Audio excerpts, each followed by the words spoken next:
মায়ার নবীর কেমন ব্যবহার ছিল, আমার মায়ার নবীর ব্যবহার দেখে কাফের বেঈমান পর্যন্ত ইসলাম গ্রহণ করেছে, ঠিক কিনা বলেন?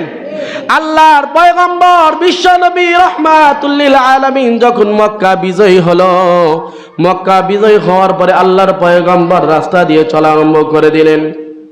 চলতে চলতে বহুদূর যাওয়ার পর আল্লাহ নবী সামনে তাকিয়ে দেখলেন একজন বৃদ্ধ মহিলা, তার মাথার মধ্যে একটা বড় বস্তা দিয়ে রওনা হলো, একবার নিচে নামায় আর একবার মাথায় চলে। আল্লাহ নবী বিশ্ব নবী রাহমাতুল লিল আলামিন ওই মহিলাকে ডাক দেয়া বলে, ও মা, আপনি কেন কষ্ট করেন, আপনি কোথায় যাইতেছেন? ওই মহিলা ডাক দিয়া বলে, ও যুবক, তুমি জানো না মক্কার মধ্যে মক্কা বিজয় হয়ে গিয়েছে, আর মুহাম্মদ কতল করবে, মুহাম্মাদের রক্তকে পছন্দ করে, মুহাম্মাদের ভয়ে আমি মক্কা ছেড়ে অনেক দূরে চলে যাইতেছি। এই কথা বলার পরে আল্লাহর পয়গম্বর ডাক দিয়া বলে, ও মা, আপনি কোথায় যাইতেছেন আমাকে বলেন, আমি আপনাকে নিজে সেখানে পৌঁছে দেব। সুবহানাল্লাহ বলেন না? এই কথা বলার পরে ওই মহিলা ডাক দিয়ে বলে, আমি ওই দূর পাহাড়ের মধ্যে গিয়ে আমি আশ্রয় গ্রহণ করব, যদি তুমি আমাকে ওই পাহাড়ের মধ্যে আমার বস্তাটা নিয়ে যাও আমি অনেক খুশি হব, আমার উপকার হবে। আল্লাহর পয়গম্বর বিশ্বনবী, দয়ার নবী, মায়ার নবী রাহমাতুল লিল আলামিন বস্তাটা মাথায় নিলেন। আল্লাহু আকবার বলেন। আল্লাহ নবী বস্তাটা মাথায় নিয়ে রওনা হয়ে গেলেন। রওনা হয় আল্লাহ নবী আল্লাহকে ডাক দিয়ে বলে, আল্লাহ, আমার মতো এমন অপরাধী কেউ নাই, আমার মতো এমন অপরাধী কেউ নাই, আমার ভয়ে বৃদ্ধ মহিলা মক্কা ছেড়ে চলে যাইতেছে। আল্লাহ, আল্লাহ, তুমি জানো আমি মক্কা বিজয় করেছি, আমি ঘোষণা দিয়ে দিয়েছি যত অপরাধী আছে আমি আল্লাহ তোমাকে সাক্ষী রেখে বলি সবাইকে বলে দিয়েছি আমি মাফ করে দিয়েছি। কিন্তু ওই মহিলা জানেন আমি মাফ করে দিয়েছি আল্লাহ, কিন্তু আজকে যদি হাসরে ময়দান আমাকে বিচার যদি কায়েম দায়ের করো, আমাকে যদি অপরাধী করে দায়ের করো, আল্লাহ আমি কোথায় যাব? আল্লাহ তোমাকে সাক্ষী রেখে ওই মহিলার মাথা বোঝা নিয়ে আমি রওনা হয়ে গিয়েছি। ওই মহিলা চলা আরম্ভ করে দিলেন, আমার মায়ার নবী চলা আরম্ভ করে দিলেন। মায়ার নবী চোখ দিয়ে টল টল করে জমিনের মধ্যে পানি পড়া আরম্ভ করে দিল।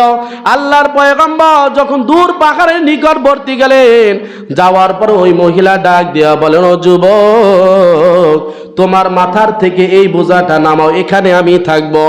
এই কথা বলার পরে আল্লাহ নবী চোখ দিয়ে পানি পড়ে, আর নিজের চোখটা মিলছে ওই মহিলার সাথে কথা না বলে আবার রওনা হয়ে গেল।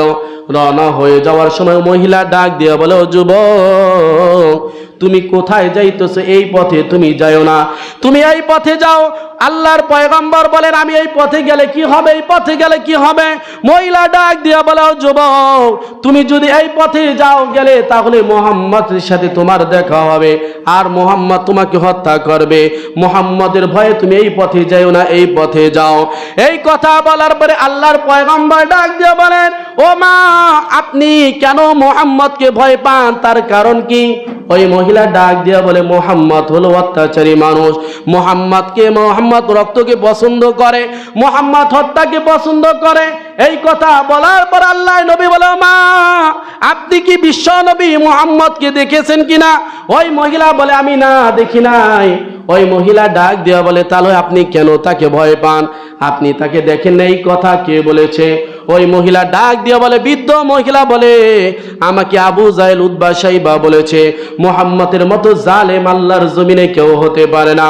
ও যুবক, তোমার যে ব্যবহার এত সুন্দর, তোমার মতো এমন যুবক আল্লাহর জমিনে কেউ নাই।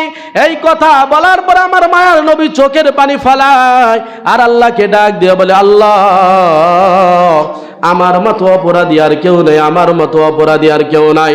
ওই মহিলাকে ডাক দেওয়া বলে, মা, আপনি তো মুহাম্মদকে চেনেন না, আপনি তো মুহাম্মদকে অপরাধী বেসেছেন।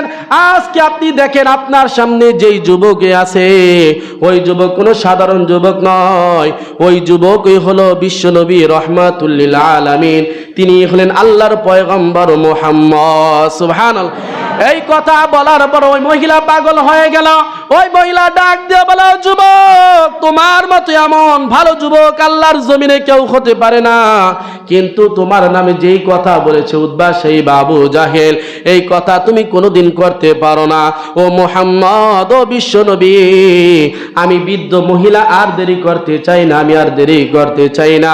আমি এই মুহূর্তে তোমার হাতে কালিমা পড়ে আমি মুসলমান হয়ে যাব। আমাকে তাড়াতাড়ি কালিমা পড়ে দাও, লা ইলাহা ইল্লাল্লাহু মুহাম্মাদুর রাসূলুল্লাহ। সুবহানাল্লাহ বলেন। এটাই হলো কি আল্লাহর পয়গম্বরের আদর্শ, আল্লাহর পয়গম্বরের ব্যবহার।